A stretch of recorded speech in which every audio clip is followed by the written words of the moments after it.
mungkin saya bisa mulai dengan itu sedikit bahwa kalau saya sendiri kan pengalamannya kan sudah 30 tahun ya, jadi sudah lama sekali. Dan saya mulainya sendiri gitu. Jadi saya mulai dengan rescue kucing atau anjing di lingkungan saya sendiri, atau saya mulai dengan juga dengan edukasi tetangga-tetangga gitu. Kalau misalnya saya melihat sesuatu em, yang tidak baik ya.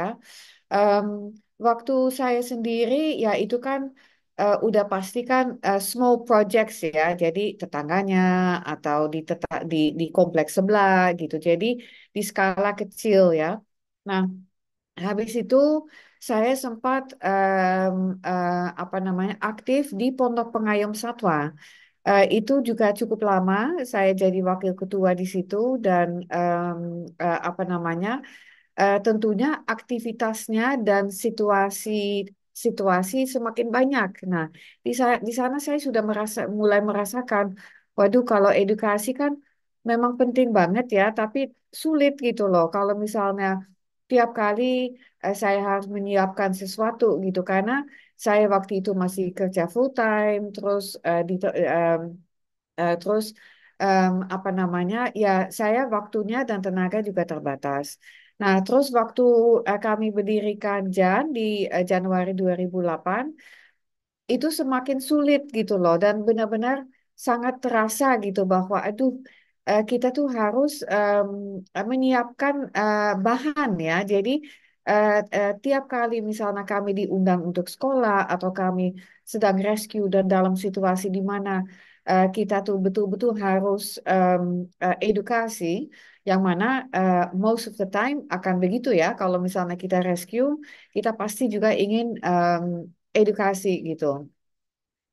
Tapi materinya yang sudah ready ya berupa poster atau video atau PowerPoint itu tuh kita selalu harus membuat dari nol gitu loh. Nah, dan itu menjadi challenge yang besar karena em, pasti teman-teman juga tahu bahwa di Jan aktivitasnya banyak, orangnya juga ya terbatas.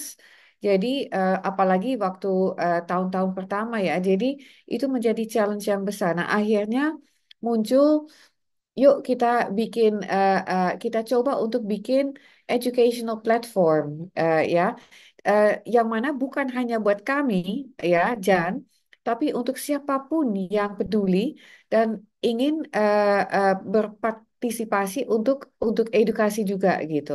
Nah, akhirnya mulainya dari situ. Nah, sambil jalan pastikan banyak ide.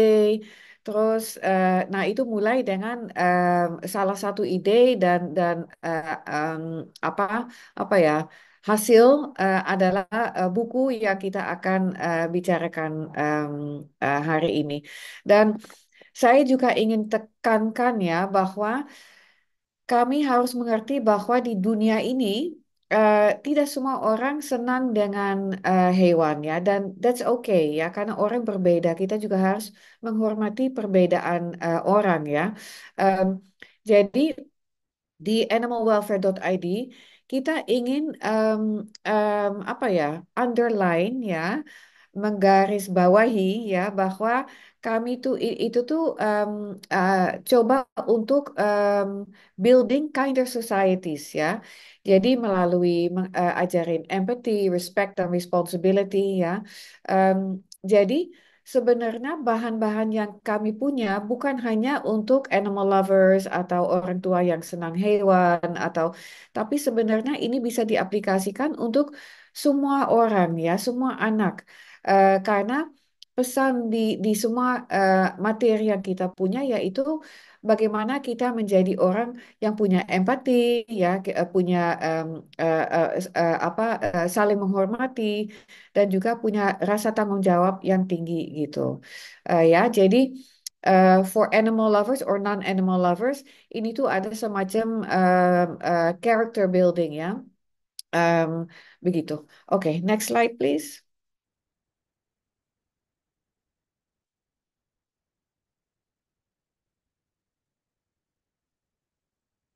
Nah, Em, apa em, kami membuat 6 buku ya. Nanti mungkin kita akan lebih bicara book per book ya. Em, saya sebenarnya sebenarnya tuh sudah hampir 30 tahun ya. Em, karena seperti tadi saya cerita, saya mulainya sendiri ya.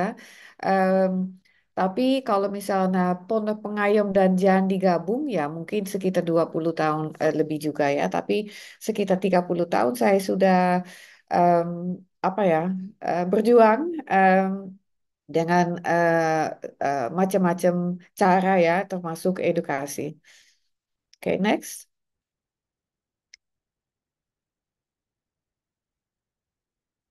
Nah, kenapa buku ini tulis? Karena em, kami tentunya selalu coba untuk membuat bahan materi yang banyak ya dan bermacam-macam ya dari banyak angle yang berbeda. Em, terus apa namanya? Semua buku ini ya, ini tuh based on a true story ya. Karena kenapa ada banyak kasus penelantaran hewan, banyak kasus kekerasan. Em, terus Indonesia sebagai apa yang tertinggi dengan konten kekerasan hewan terbanyak ya menurut laporan Asia for Animals Coalition.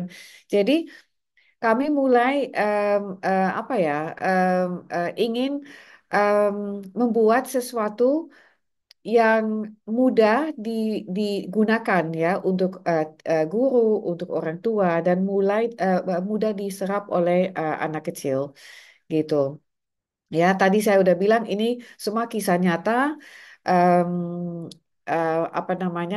Ini buku ini bisa dipakai dimanapun ya, di rumah, di sekolah.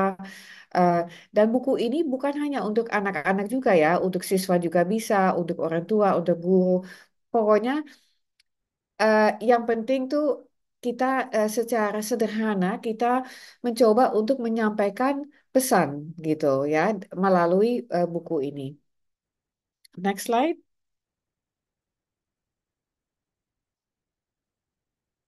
Oke, tadi dari awal saya sudah bicara sedikit soal empati ya.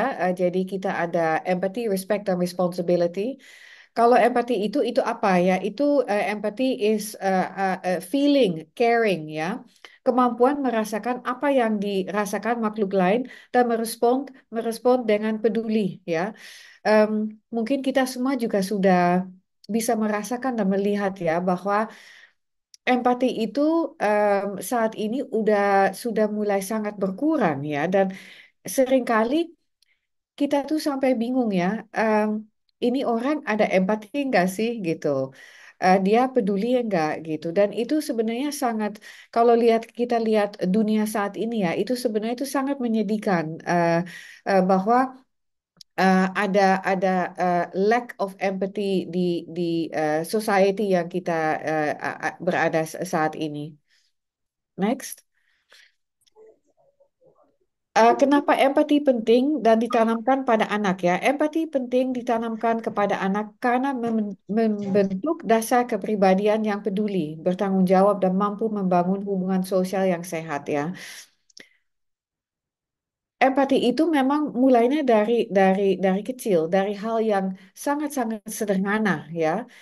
Sangat sederhana dan eh, mungkin nanti pas kita diskusi, saya ingin kasih beberapa contoh juga mengenai cara yang sangat sederhana yang sering sekali diabaikan oleh orang tua ya. Mereka mungkin orang tua pikir nggak penting gitu. Padahal itu sangat-sangat krusial dan penting. Dan kita juga sebagai orang tua ya atau mungkin tidak semua yang sudah punya anak ya, tapi mungkin ke depannya tuh one day punya anak atau mungkin nggak pengen punya anak tapi punya saudara, em, kita juga harus ingat ya bahwa ada research ya dan itu menunjukkan bahwa ikatan antara anak-anak dan hewan peliharaan berperan penting dalam perkembangan sosial, emosional, dan kognitif anak serta berdampak positif pada kesehatan mental, kesejahteraan, dan kualitas hidup mereka ya. Apa namanya? Bahkan ada studi ya bahwa eh, anak-anak yang dulu pas di masa kecil menyiksa hewan, ya, itu nanti mereka besar itu bisa saja mereka jadi psikopat, ya, atau dia bisa misalnya partisipasi dalam domestic violence, ya, karena em, secara pelan-pelan apa rasa empati dia tuh menghilang gitu, ya. Jadi akhirnya dan waktu dia kecil tidak pernah dikoreksi juga, tidak pernah ada role model yang baik. Jadi akhirnya sorry, anak itu besar dengan rasa yang dia tidak punya empati, ya. Dia tidak merasa kasihan dengan penderitaan makhluk hidup lain gitu. Dan itu ada banyak sekali penelitian tentang ini. Em, Bahkan ada banyak kasus-kasus em, di seluruh dunia di mana ada rapist atau murderer atau seperti itu mereka semua mulai dengan menyiksa hewan di masa kecilnya. Dan em, ya itu cukup apa ya, shocking, ya, bahwa the effect can be that big gitu loh, ya. Makanya pentingnya kita mengajarkan anak-anak kita tentang empati. Next.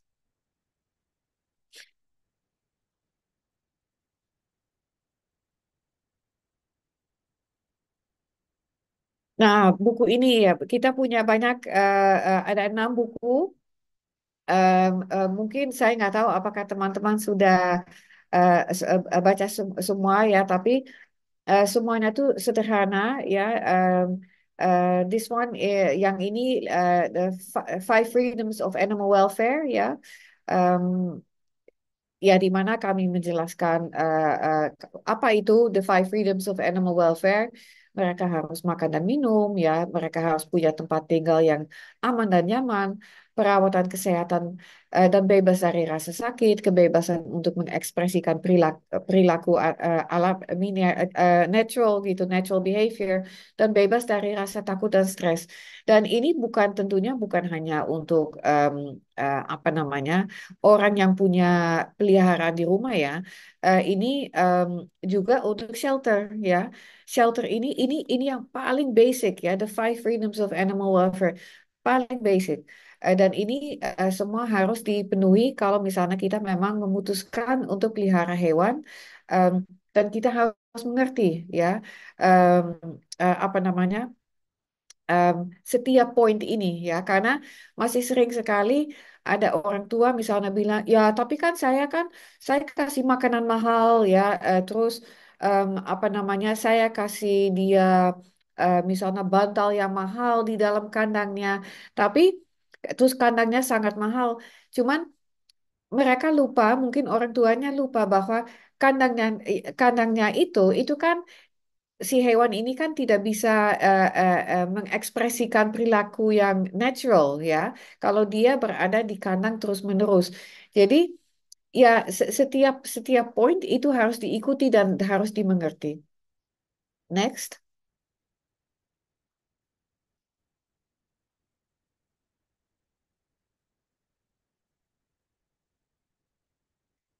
Oke. Ini ada beberapa tips, ya, untuk orang tua dan guru. Kita bisa membaca bersama anak dan mendiskusi isi ceritanya. Kita bisa mengajak anak merawat hewan peliharaannya atau berkunjung ke shelter hewan.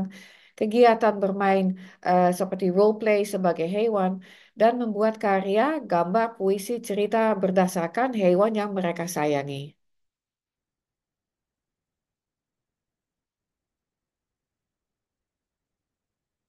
Next.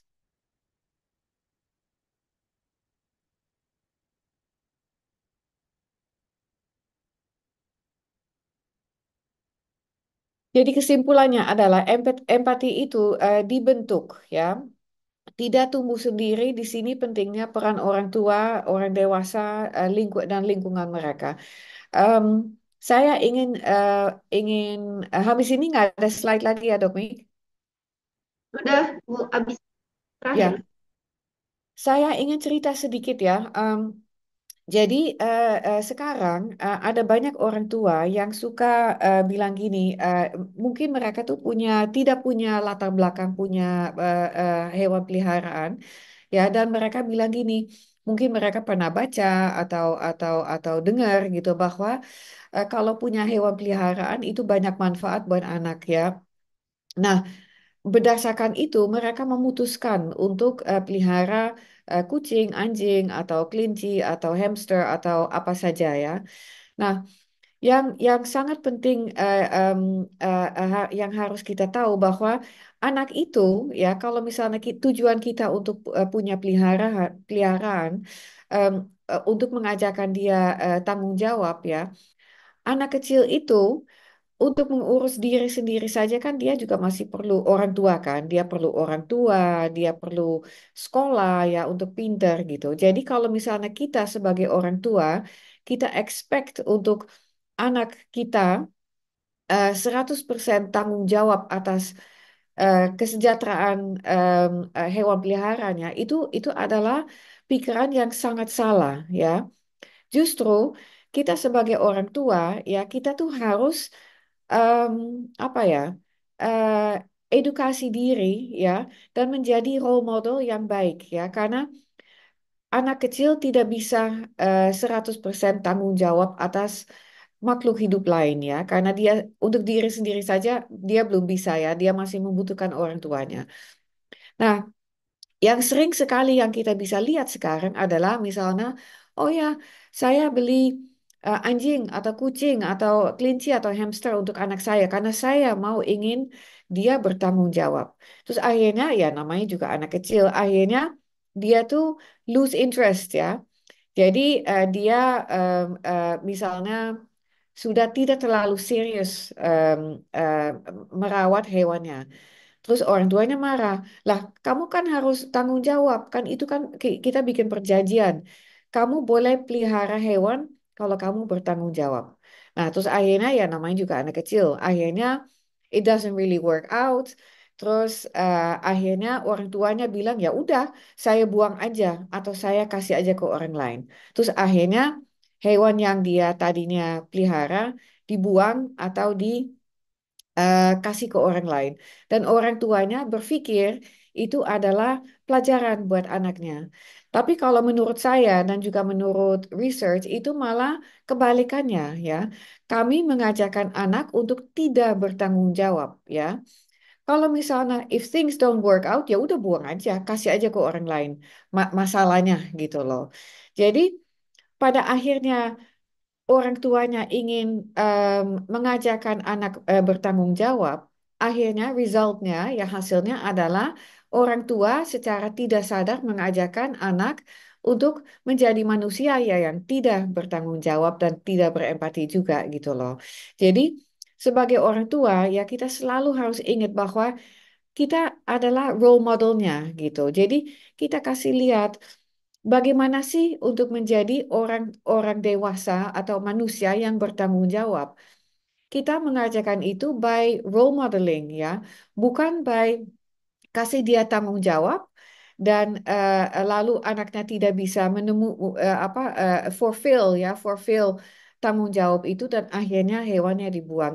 Itu sangat sangat jelek dan akhirnya anaknya akan bertumbuh besar. Dia pikir, oke, kalau saya punya masalah, saya akan cari solusi yang instan aja, yang tidak merepotkan saya gitu.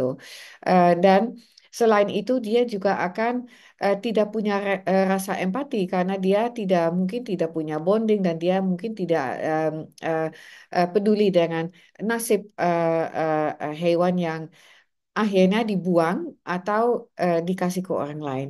Jadi saya juga selalu kasih tahu ke orang tuanya bahwa nasib hewan ya itu benar-benar nasib baik atau buruknya ada penuh di tangan kita gitu. Jadi jadilah orang tua yang bertanggung jawab dan menjadi role model yang baik gitu. Ya, jadi ya itu salah satu em, pengalaman saya dan yang kami juga selalu tekankan ke orang tua jangan pernah em, apa melihara hewan kalau misalnya orang tuanya sendiri tidak mau menjadi role model ya, karena itu pasti akan end up jadi disaster gitu dan menjadi pelajaran yang sangat negatif gitu. Gitu dok, Meg. Baik, Ibu, terima kasih banyak. Kena banget ya. Tadinya orang tua pengen ngajar anaknya kasih sayang ke hewan, tapi endingnya ternyata role modelnya sendiri. Jadi tidak mengajarkan sampai ending ya Bu ya, ketika anaknya tidak ada lagi keinginan ya udah dibuang aja. Karena orang tua ternyata juga nggak sempat untuk mengurusi itu gitu loh. Jadi sebelum kita melihara hewan nih yang ditanyain dulu nih diri orang tuanya dulu siap enggak gitu ya, bukan anaknya tapi orang tuanya dulu seperti itu. Nah, Betul. mungkin teman-teman kita masuk waktu diskusi ya, ada yang mau di-sharingkan dengan Bu Karin seperti itu.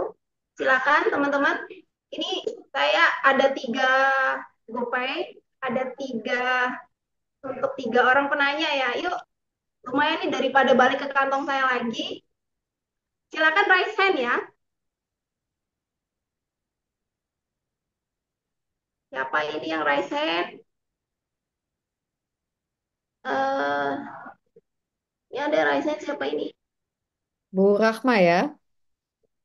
Oh ya, Rahma dan Prisil. Silakan Mbak Rahma dulu untuk open game dan bicara langsung. Oke, selamat pagi.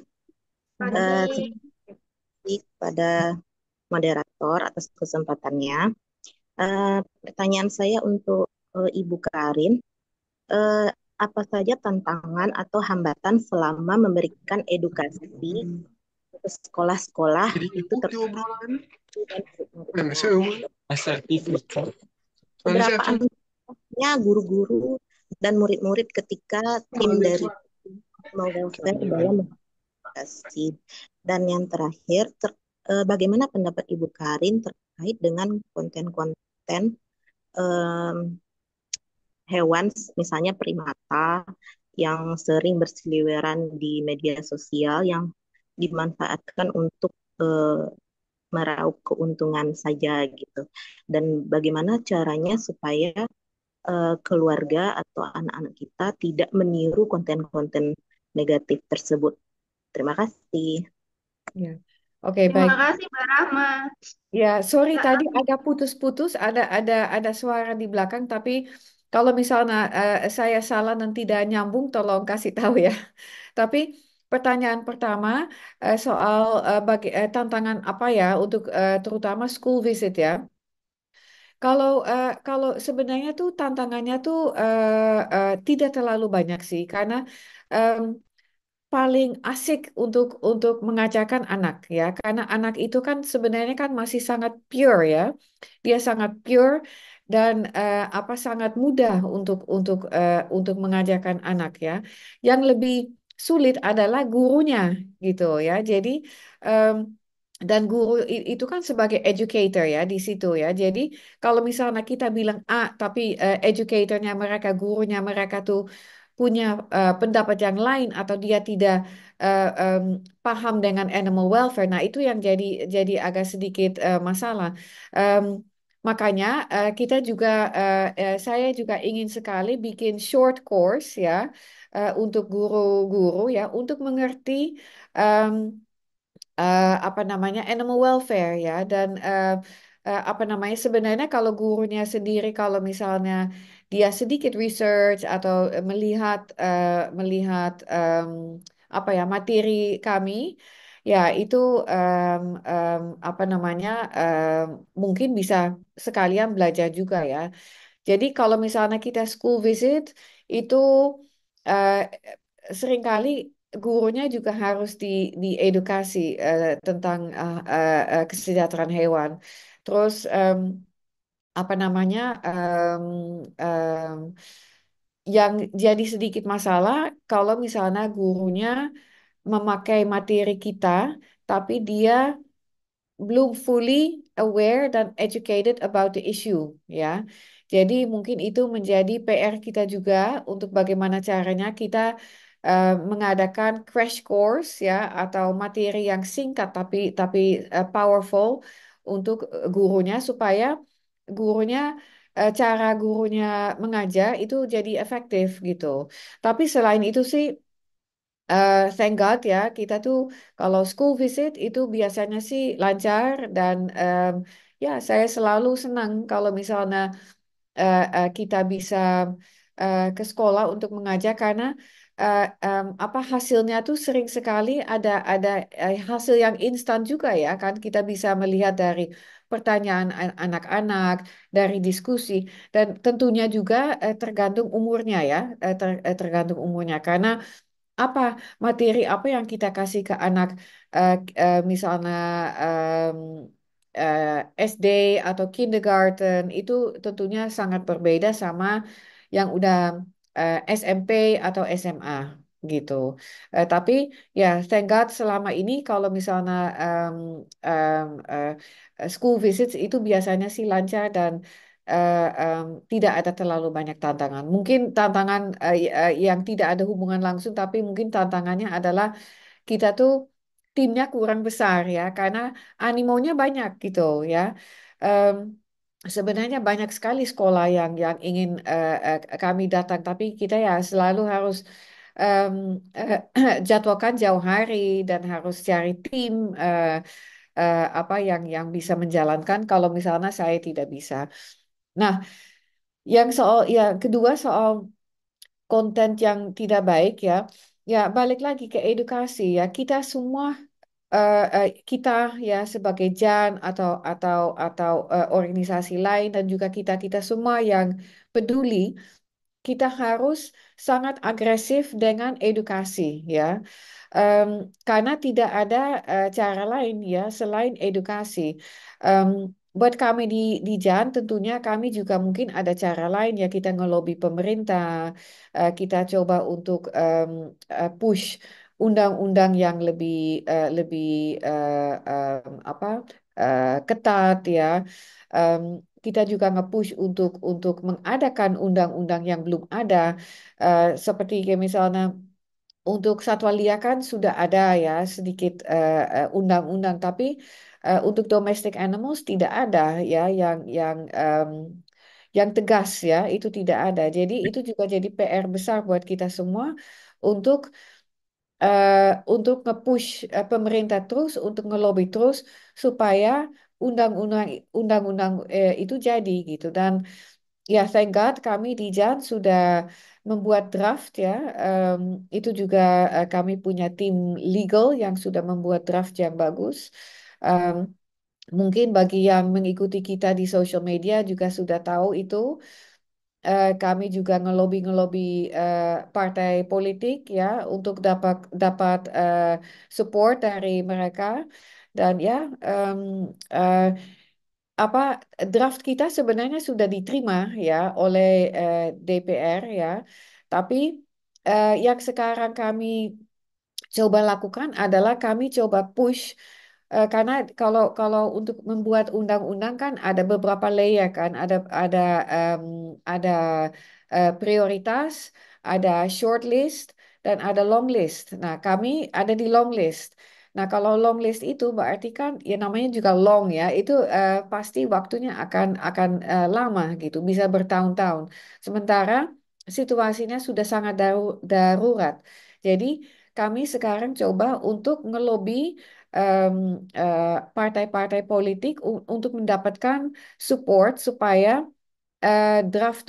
draft untuk undang-undang yang kami usul em, menjadi prioritas atau paling tidak shortlist ya. Jadi em, kalau misalnya menjadi shortlist ya mungkin dalam beberapa tahun ke depan, 1, 2, 3 tahun ke depan mungkin sudah bisa disahkan gitu. Karena ya kami lihat situasinya memang sudah sangat darurat dan sangat sangat sangat perlu. Masih ada yang saya lupa atau sudah tercover semua? Udah ya, Ibu Rahma, Mbak Rahma, cukup ya? Iya, sudah tercover, Bu Karin. Terima kasih. Terima kasih. Baik, lanjut ke Mbak Prisil. Silakan Mbak Prisil, singkat saja. Hmm, iya, itu apa pertanyaan pertama sih Kan sekarang itu loh apa anak-anak itu lebih suka gadget sih main game daripada kayak baca buku itu gimana meningkatkan kesadaran mereka untuk baca buku terutama cinta sama hewan kayak gitu. Iya, Kan juga kadang itu kayak mereka kan di game-game itu kan ada kayak bisa terpengaruh kan juga ada game juga yang nggak edukatif kayak gitu. Terus pertanyaan kedua itu loh tentang animal kesejahteraan hewan. Nah, itu jujur kan saya itu punya 4 anak buah. Jadi yang pertama namanya Milo, kedua Mochi dan Jojo ini anaknya Milo. Yang ketiga saya baru adopsi namanya Sido tahun lalu. Nah, saya agak bingungnya itu yang masalah kucing saya yang pertama, yang induknya Mochi dan Jojo ini namanya Milo itu sebenarnya saya itu belum bisa menerapkan kesejahteraan hewan yang poin itu loh apa dia apa untuk diindorkan karena jadi dia itu full kandang karena dia itu posisinya waktu saya indoor kan saya itu trauma. Dia itu kabur ke atap tetangga 3 kali sama kejar raya. Nah, sedangkan tetangga-tetangga saya itu lingkungannya itu nggak baik, nggak suka sama hewan, jadi diracun gitu loh. Jadi saya itu kayak punya ketakutan. Nah, saya juga sadar sih, maksudnya dengan dia di kandang terus itu dia jadi stres kayak gitu.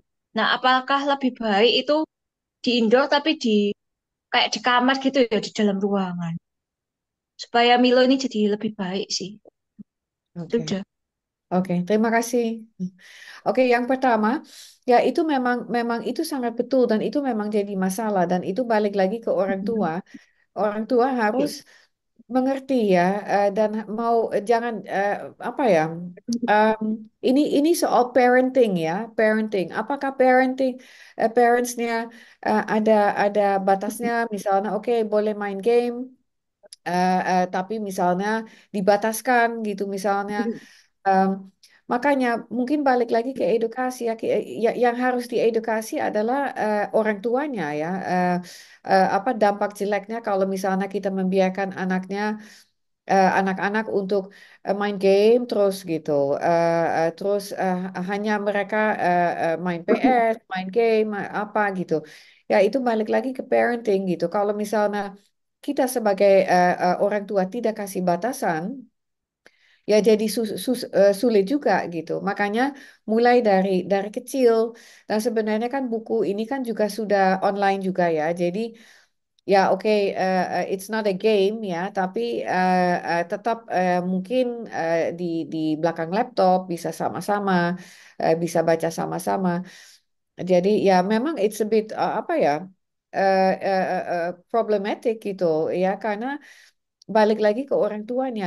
Sebagai orang tua, apakah kita akan membiarkan anak kita main game terus-menerus gitu, atau kami juga akan wajibkan untuk melakukan aktivitas lain gitu.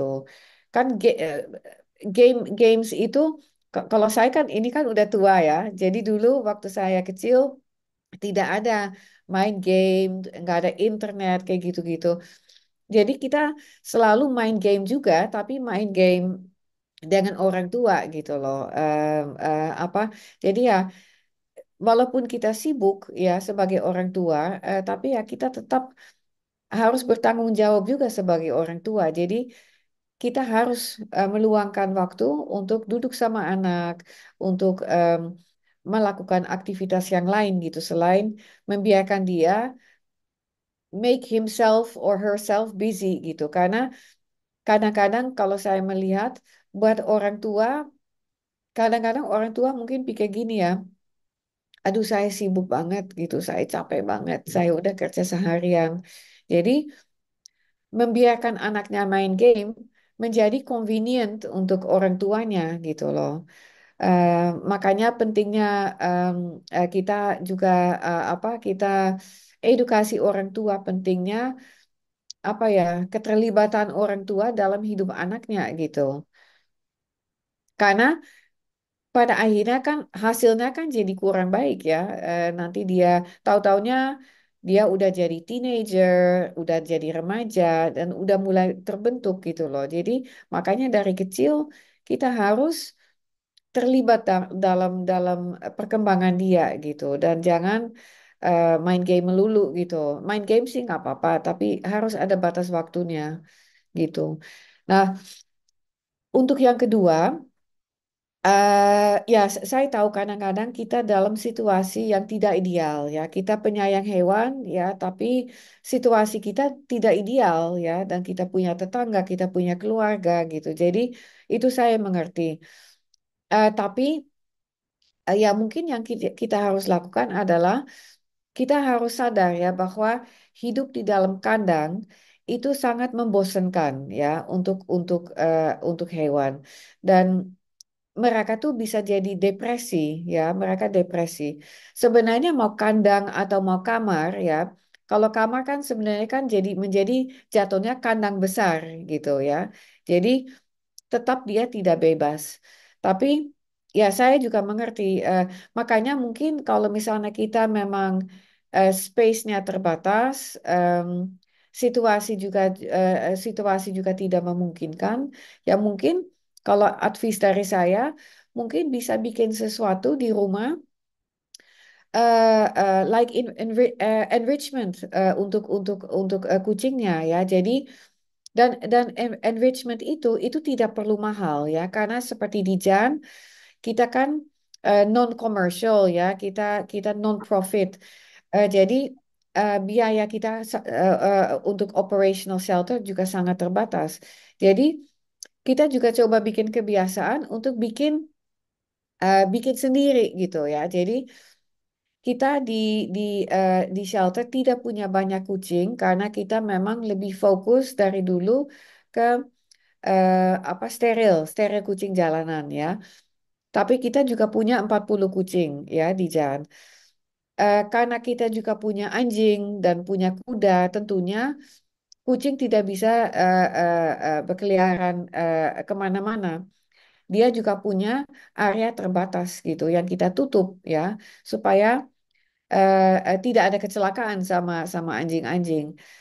Tapi yang kami lakukan adalah kita ada banyak kayu-kayu ya supaya dia bisa manjat, dia bisa tidur di atas ya. Jadi kita tuh bikin dan sebenarnya kalau kucing jauh lebih sederhana daripada anjing ya. Jadi untuk bikin enrichment lebih mudah gitu, dan bisa low cost juga. Kalau misalnya apa namanya, kita sekarang kan banyak juga ya di social di internet, kita bisa Google misalnya natural enrichment untuk kucing gitu. Jadi mungkin itu bisa jadi menjadi salah satu solusi untuk kucingnya, supaya ya mungkin kalau udah pasti di kamar lebih baik daripada di kandang ya. Kecuali kalau kandangnya gede banget gitu. Eh, nah, mungkin bagus kalau misalnya bikin enrichment, dan bisa Google, ada banyak sekali ide yang sangat kreatif ya. Dan kalau kucing itu kan sebenarnya kan the majority of the time dia kan tidur, ya kan? Dia banyak tidurnya kalau kucing. Tapi tetap mereka kan juga ada kucing yang punya hunting instinct, terus ada juga kucing yang memang suka climbing gitu. Jadi ya kalau misalnya kita bisa menyiapkan itu di di ruangan terbatas itu akan lebih baik. Dan juga Dia suka climbing sih, Dok. suka Sukanya climbing. climbing. Oke Iya. oke.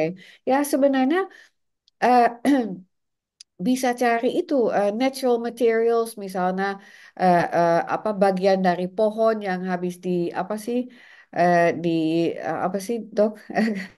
Eh, Ya, misalnya di tempat kami kan kadang-kadang tuh ada bekas pohon gitu yang kita habis lagi jalan sama anjing, ini bagus deh, kita bisa pakai buat kucing, kita bawa gitu. Jadi kita cari cari solusi-solusi dan bahan yang alami yang bisa dipakai buat kucing. Dan kucingnya udah steril. Belum sih. Nah itu kalau kucing belum steril, makanya dia tuh ke tetangga-tetangga, karena biasanya kalau kucing udah disteril ya, terus udah lama misalnya udah berbulan-bulan di di di rumah, dia tuh nggak pernah mau ini apa itu pengalaman dengan kucing saya ya. Jadi ketika mereka udah steril dan mereka sudah nyaman di rumah, itu kalau kucing saya tuh nggak mau pergi gitu. Padahal kalau situasi di saya aman ya, karena saya tinggal di apa seperti compound ya, depan rumah itu kakak ipar, terus di sebelah kirinya itu juga saudara. Jadi kita tiga rumah di dalam compound, jadi sangat aman karena tidak ada traffic. Tapi mereka tuh males gitu, karena kucing kan memang dasarnya kan males kan sebenarnya. Jadi paling mereka ke halaman sebentar, terus lihat-lihat, kena matahari, kena angin sebentar. Udah habis itu mereka masuk lagi gitu loh. Jadi saya rasa kalau misalnya kita steril, jantan apa betina?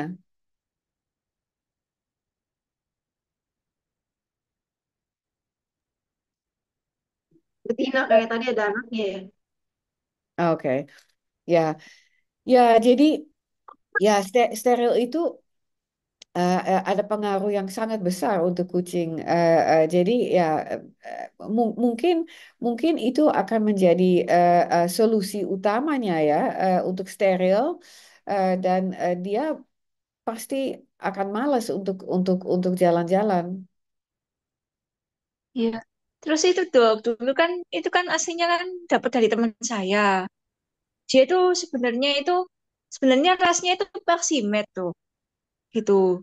Cuman dia itu sama temanku tuh biasa diodorkan di jalan. Jadi mungkin ketika dapat aku yang di kandang sama di indoor itu kayak agak kaget gitu loh. Iya, Itu dan sih. kalau hewan itu ya, mereka juga bisa mengalami depresi ya. Jadi mereka tuh depresi kalau misalnya mereka apa ya itu yang tadi ya the five freedoms of animal welfare. Kalau mereka tidak bisa mengekspresikan dirinya, mereka pasti akan jadi sangat depresi. Kalau sangat depresi itu akibatnya juga banyak. Jadi dia depresi, kebalan tubuh turun ya.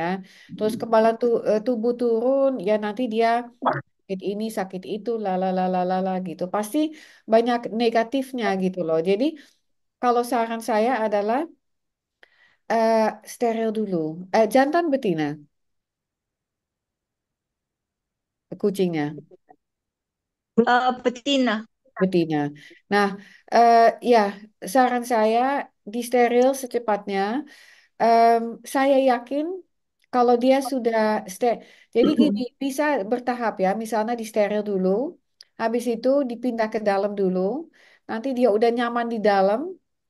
Nanti apa namanya ya udah habis itu kalau dia udah nyaman setelah beberapa minggu ya dia udah nyaman di dalam udah habis itu bebasin aja dia pasti Ya, males karena kalau kucing itu dasarnya tuh memang males gitu dia tuh mungkin 90% dari waktunya dia sehari-hari dia tuh tidur.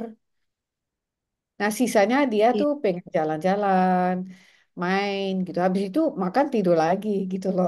Jadi, tapi ya itu, kalau kucing yang belum disteril, ya itu pasti akan jalan-jalan, pasti gitu. Begitu udah disteril, udah masalahnya selesai. iya. Makasih ya dok. Sudah. Sama-sama. Baik, terima kasih Mbak Prisil. Satu orang lagi ya. Tadi saya lihat Mbak Anin. Mbak Anin, silakan Mbak Anin. Oke, makasih atas kesempatannya. Saya ingin nanya gini, kalau kasus saya tuh di area saya kan saya kebetulan ngelakuin TNR ya, TNR mandiri gitu ya sama teman-teman saya. Ada satu Agak kurang tetangga jelas gitu ya. ya Mbak Oh, kurang suaranya. jelas. Cukup jelas Dari sekarang. belakangnya Oke. berisik. Oh iya ada itu sebentar deh.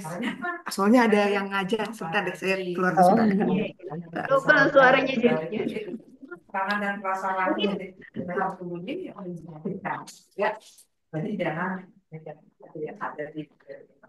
Sekarang cukup jelas suaranya. Ya, sudah lumayan. cukup. Nah, jadi gini, kalau kasus saya tuh eh, karena saya ngelakuin TNR mandiri, ada tetangga dia memang anaknya suka kucing sih, cuman eh, cukup jelas nggak? Kedengeran nggak suaranya? Oke. Nah, oke. Nah itu Eh, jadi kasus kemarin dia beli kucing, terus kucingnya itu ketabrak gitu ya, terus eh, ngasih edukasi dia itu supaya buat steril steril si kucingnya itu gimana? Akhirnya dia kebobolan karena nggak di steril. Dia punya anak tiga, anaknya itu langsung dibuang ke tetangga saya yang emang tukang ngurusin kucing. Kan kalau kayak gitu melulu saya yang repot ya. Saya apa masa saya mesti ngurusin bayi kucing orang sementara yang lain tuh yang buang kucing di area komplek rumah saya itu nggak satu dua banyak gitu.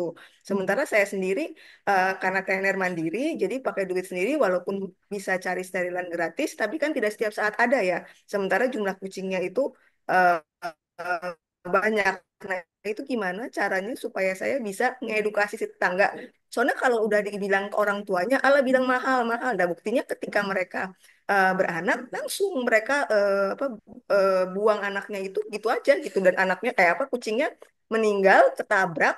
Aku apa di sama temanku ditaruh di depan rumahnya, anakku cuma nangis sebentar tuh sama emaknya dibeliin yang baru kan jadi nggak ada tidak ada perbaikan gitu loh.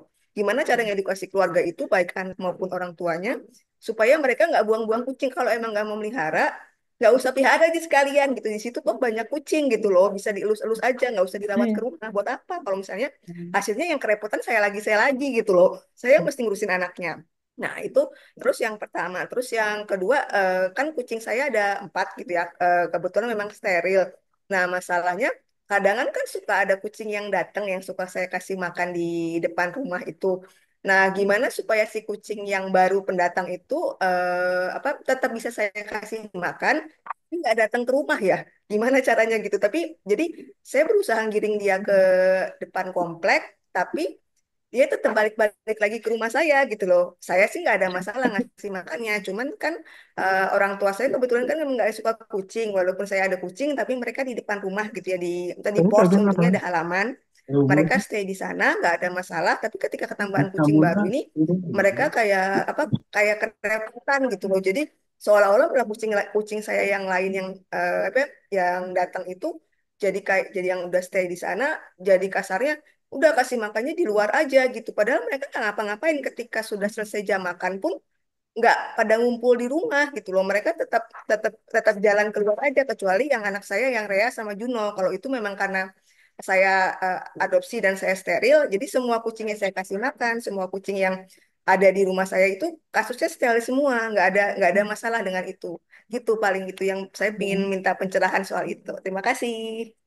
Ya, ya memang agak sulit ya, karena kalau yang pertama yang soal tetangga itu kan sebenarnya kan jatuhnya kan jadi pemilik hewan yang tidak bertanggung jawab ya, dan dan tidak ada saat ini belum ada undang-undang buat itu gitu. Kalau pengalaman saya pribadi adalah mau nggak mau kita harus edukasi, dan satu-satunya cara edukasi di sini adalah menurut saya ya, dan secara umum kita tuh harus tetap baik ya. Kita harus baik, kita harus sopan, kita jangan iritasi ya, walaupun kita kesel ya, kesel karena itu merepotkan kita gitu loh, sangat merepotkan kita dan sangat tidak bertanggung jawab ya. Tapi lebih baik kita duduk sama mereka, kita menjelaskan ya apa yang kita lakukan, kita menjelaskan apa solusinya gitu. Tapi semua dengan soft approach ya.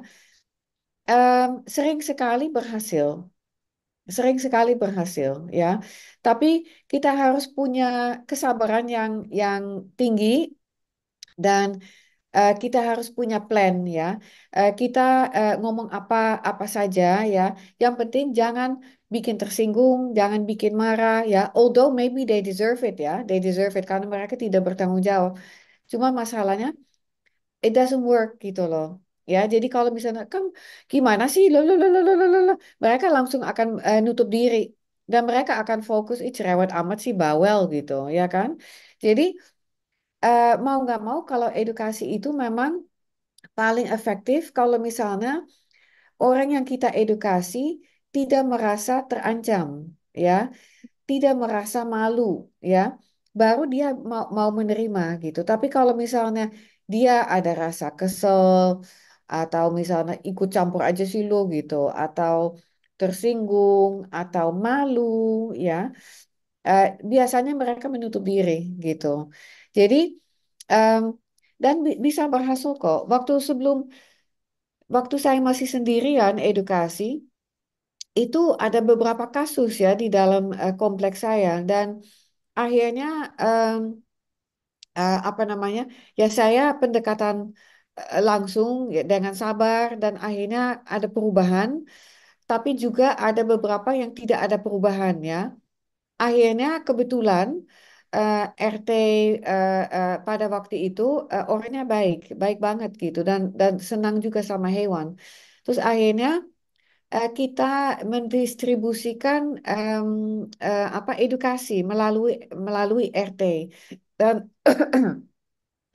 dan em, kebetulan karena ibu RT-nya orangnya baik dan juga mengerti gampang ya. Tapi kalau misalnya Pak RT atau Bu RT tidak mengerti, pertama kita edukasi RT-nya gitu. Kita edukasi bahwa ini akan menjadi bermanfaat untuk semua ya, yang suka, yang tidak suka gitu. Karena ini kan semua kan ada hubungan dengan tanggung jawab, menjadi tetangga dan manusia yang bertanggung jawab gitu, ya kan? Em, Kebetulan ini hewan ya, tapi kan juga ada juga em, tetangga-tetangga yang tidak bertanggung jawab dalam hal yang lain, ya kan? Jadi ini sebenarnya tuh lebih ke apa ya karakter, sifat, sopan santun ya, dan dalam hal ini juga ya terlibat ada makhluk hidup lainnya itu adalah kucing ya. Jadi kalau misalnya ada kesempatan untuk edukasi melalui RT itu akan sangat bagus juga gitu. Eh, Kalau misalnya ini tetangga langsung ya, ya bisa dicoba dengan yang tadi saya katakan dan sebenarnya gini, banyak orang tidak semua ya, tapi banyak orang Indonesia kalau misalnya kita ngomongnya baik ya, kita sabar ya, kita jaga dia tidak tersinggung, dia tidak malu banyak yang juga mau dengar ya dan itu adalah pengalaman saya ya dan tentunya tidak semua ya lain sama di luar negeri ya itu lebih apa lo gitu lebih kasar gitu loh jangan lo ikut campur urusan gue gitu tapi orang Indonesia tuh banyak ya tidak semua tapi banyak yang masih ada sopan santunnya kalau misalnya kita sopan dan baik dia jadi nggak enak untuk nolak gitu loh ya masih ada kayak gitu-gitunya gitu loh jadi kita edukasi masih sangat possible gitu. Gitu. Jadi itu advice saya. Nah, untuk yang kedua, itu saya sangat merasakan sendiri juga ya, karena saya bilang saya tinggal di compound ya. Kalau kebetulan yang di compound ada sekitar mungkin 8 kucing yang di luar ya, yang kita udah steril, yang kita rawat dengan baik, tapi mereka tidak masuk rumah. Mereka bisa disebut community cats lah gitu ya, karena yang lain nggak ada yang keberatan. Tapi ada juga geng cats yang di luar ya, di luar kok compound itu banyak banget gitu, banyak banget. Em, dan mereka tuh kadang-kadang suka ingin masuk juga karena saya kan punya rutinitas street feeding juga. Nah kalau misalnya kebetulan saya sedikit terlambat kan mereka tuh udah kayak alarm gitu, belum datang juga gitu ya mereka mulai mulai masuk ya. Tapi kita bikin kebiasaan untuk tidak pernah kita kasih makan di area kita gitu loh. Jadi kita punya area sendiri di kompleks. Jadi ya udah di situ aja. Jadi dia udah mau mau mereka mau bersuara keras di depan rumah saya, udah konser gitu rame-rame. Saya tetap akan jalan ke depan ke tempat di mana saya biasanya kasih mereka makanan gitu. Tapi ya itu sih lumayan under control ya. Tapi ya namanya juga hewan ya. Kita kan nggak bisa kontrol 100% gitu. Tapi ya, alhamdulillah sih quite apa under control. Tapi kita harus konsisten dengan satu tempat saja, gitu. Berarti dibikin rutinitas baru gitu ya. Maksudnya yang tadinya di area dekat rumah ini dipindah lagi ke tempat lain tapi masih rutin gitu ya berarti ya Ya, begitu Kak ya. maksudnya. supaya Ya, nanti mereka terbiasa kalau saya kasih makan tuh di tempat itu doang, jangan ke depan rumah gitu paling ya, ya. ya. Berarti Dan kalau saya saya sih dari rumah karena compound yang saya tinggal itu kan di dalam kompleks ya kan. Jadi kalau misalnya saya udah keluar dari pagar ya kalau misalnya saya terlambat mereka kadang-kadang suka ada yang suka masuk juga. Tapi ya mereka tunggu di situ dan saya tetap saya itu nggak terlalu jauh mungkin 2 menit lah dari itu saya jalan itu di depan rumah kosong.